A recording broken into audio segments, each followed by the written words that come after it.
कि हमारे आदरणीय राम विशाल भैया के सौजन्य से और हमारे देवभूमि ट्रेवल्स के आदरणीय जगन भैया के कुशल मार्गदर्शन में हम सभी यात्रियों का जत्था यहाँ से रवाना हुआ था। और जब हम यहाँ से रवाना हुए तो हमारे मन में उत्सुकता तो थी कि यात्रा कठिन हो। जब हम यहाँ से देहरादून गए, देहरादून को सामान में देहरादून से 50 किलोमीटर हम आगे बढ़े तो इस स्थिति में अवस्था और मैं और अजय भाई बिल्कुल केबिन में बैठा थे हमारे राम विशाल जी। कुछ दूर गए तो हमारी हालत पतली होने लगी क्योंकि एक तरफ सड़क दूसरी तरफ खाई, तो हार्ट बीट बढ़ने लगा 100-150 किलोमीटर तक। फिर हम पूछे कि कब तक जाना है, क्या करें, लेकिन हमारे ड्राइवर साहब इतने कुशल थे ड्राइविंग में, और इतनी अच्छी थी, ट्रेवल्स की गाड़ी इतनी अच्छी थी, चढ़ाइयाँ कैसे चढ़ जाती थी कि पिकअप में तो किसी को पता ही नहीं चलता था। और कभी कभी तो हम लोग का बिल्कुल दिल धक से रह जाता था कि कहीं ऐसा तो नहीं हो गया, स्लिप तो नहीं हो गया, लेकिन भागते रहते थे। तो कुल मिलाकर के 100-200 किलोमीटर तो बहुत सस्ते की स्थिति रही। फिर धीरे धीरे जैसे हम लोग आगे चलते गए हमारी ऐसी यात्रा है बहुत सुगम होती गई। कॉन्फिडेंस आता गया कि हम अच्छे सुरक्षित हाथों में, और वो हमसे कॉन्फिडेंस का लेवल बढ़ा कर रखा। और हमारे 2-3 साथी ऐसे थे जिनको हम कभी उम्मीद नहीं किए थे कि हम चढ़ जाएंगे, तो चढ़े और ज़्यादा भाई हमारे कहाँ बैठे हैं वहाँ, तो वो चढ़े हैं उसमें मतलब राष्ट्रीय आर्थराइटिस की पुलिस है कि उनको डॉक्टर चलने से मना कर दिया। वो कभी 1 किलोमीटर नीचे नहीं अपने घर में, पिछले 5 से 7 पैदल चल के पैदल चल के चढ़े हैं। नहीं यमुनोत्री में चढ़े हैं, यमुनोत्री की तब चढ़ाई, यमुनोत्री में चढ़े हैं और केदारनाथ में घोड़े से यमुनोत्री की तब चढ़ाई। तो ये चीज़ें जो हम लोग को मिली बहुत अच्छी मिली, और निसंदेह हम लोग राम विशाल भाई के तो धन्यवाद उनको देते ही हैं। साथ ही साथ जो ट्रेवल्स में हमको सेवा दी और इतनी परफेक्ट ड्राइविंग, इतनी परफेक्ट टाइमिंग पे, कल भी देखिए हम लोग यहाँ पे 12-12:30 बजे एंटर कर चुके थे, लेकिन हमारे रहने की जगह जो है निश्चित नहीं हो पाई थी। दूसरे ट्रेवल्स वाले होते तो बोलते थे कि हमारा 10 बजे टाइम खत्म हो गया, सामान कहीं दीजिए और बुकिंग नहीं हमारी। लेकिन उस बंदे ने हमको कुछ भी नहीं कहा, रात भर वो हमारे साथ रहते रहे। सुबह 9 बजे तक जब तक हमको जगह नहीं मिली तब तक सामान लगी। तो साथियों कुछ चीज़ें तो ऐसी होती हैं, कमर्शियल जो एक्टिविटीज़ होती है अपनी जगह पर, लेकिन बहुत सी चीज़ें ऐसी होती हैं जो दिल पर अंदर पहुँचती हैं। और निसंदेह भी आप लोगों की सर्विस है हमारे लिए कुछ हुआ है। हम ईश्वर से, केदारनाथ जी से, बद्रीनाथ जी से मंगल कामना करते हैं कि आपका जो ट्रेवल्स है ऊंचाइयों तक पहुँचे, आपका काम ऊंचाइयों तक पहुँचे, आप इसी प्रकार लोगों में जुड़ते रहें, लोगों की सेवा करते रहें। और राम विशाल भाई को भी हम लोग के सब पूरा का पूरा आशीर्वाद है कि ये भी हमेशा भगवान की कृपा से परिवार के साथ स्वस्थ रहें, मंगल कामनाएँ। भाभी जी का जो हमेशा साथ देती है उनका हर समय, मैंने उसके पहले घूमने आई थी बेचारी।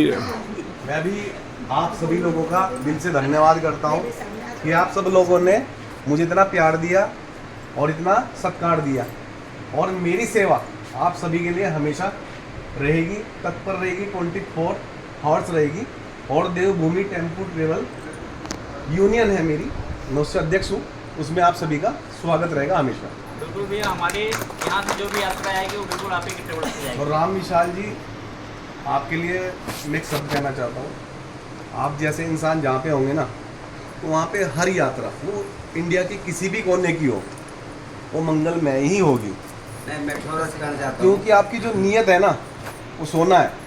आप अपने बारे में नहीं सोचते, जैसे मैं भी अपने बारे में नहीं सोचता। मैं चाहता हूँ जो मेरा मेहमान आया है उसके बारे में सोचता हूँ। मैं घर में चैन से नहीं पढ़ के सोता, मैं कॉल करता हूँ क्योंकि मेरी जिम्मेदारी है। मैं मानता हूँ ये नहीं कि पैसा ले लिया और भूल गए, नहीं, पैसा जरूरी नहीं है, व्यवहार जरूरी है। मुझे व्यवहार चाहिए, लोगों का प्यार चाहिए। आप लोगों ने इतना प्यार दिया, और मुझे क्या चाहिए?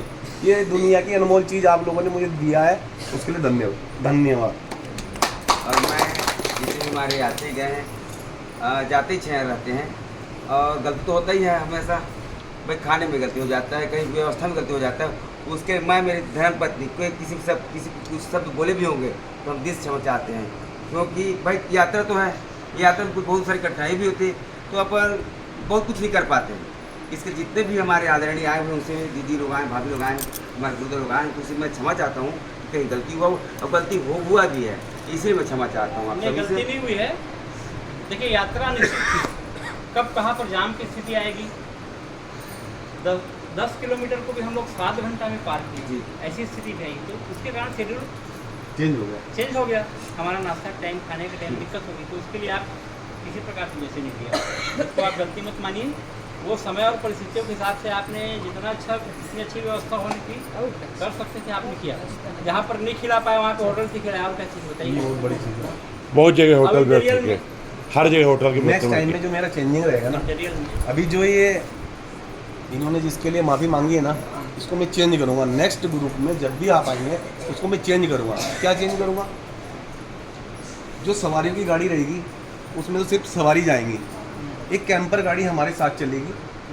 जैसे आप लोग यमुनोत्री करके आए, जी। ठीक है, वो गाड़ी नाश्ता करा के वहाँ से निकल जाएगी। जब भाई हमारे को पता है कहाँ पे रुकवाना है गाड़ी को, अच्छा, कितने टाइम में हमारी गाड़ी वहाँ पे पहुँचेगी। जैसे रास्ते में आपने देखा होगा शिव गुफा रुके थे उसके आगे धर्मकाल से पहले। हाँ, उसके आगे दो मिनट है ना, थोड़ा कहाँ तो किसी ने नहीं रुका होगा गाड़ी वहाँ पे। काफ़ी जगह है तो हमें पता है कि कितने घंटे हमारी गाड़ी वहाँ पे लग जाती है। तो उससे क्या होता है, उससे ये होता है कि आपको वेट नहीं करना पड़ेगा, आपको जाती आपका खाना रेडी है। कितना टाइम बचता है?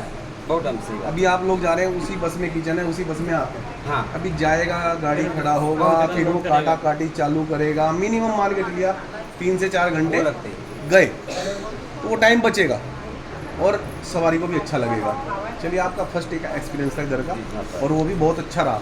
और कष्ट मिलना तो जरूरी है यात्रा में, कष्ट नसीब वालों को मिलता है यात्रा में। उन लोगों के बारे में सोचो, जब 4 लाइन नहीं था, गाड़ी नहीं जाती थी, वो लोग पैदल चलते थे, घर से चलते थे तो बोलते थे कि पता नहीं हम आएंगे या नहीं आएंगे, गंगा जल पी कर जाते थे घर से। ऐसे ही बता रहा हूँ, वो पैदल चलते थे। उनकी यात्रा पता नहीं कितने महीनों की 4 रहती महीने के होता है। थी ना।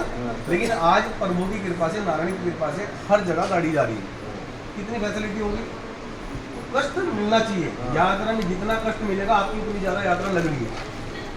एक कस्टमर आए थे मेरे पास आपकी जाने के करीब 4 दिन के बाद। उन्होंने सबसे पहले मेरे सामने शर्त रखी